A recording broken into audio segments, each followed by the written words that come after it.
Sometimes the world moves a little too fast.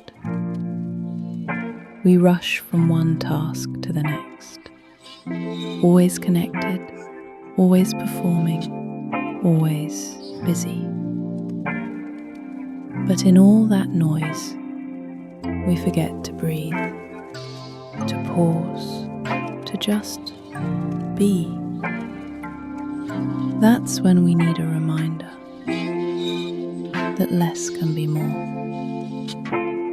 that slowing down isn't wasting time, it's healing.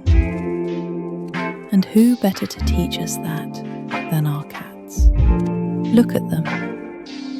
No hurry, no pressure, just warmth, presence, and peace.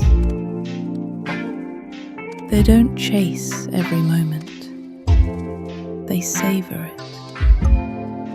In their quiet company, we're reminded, rest is not a reward, it's a right.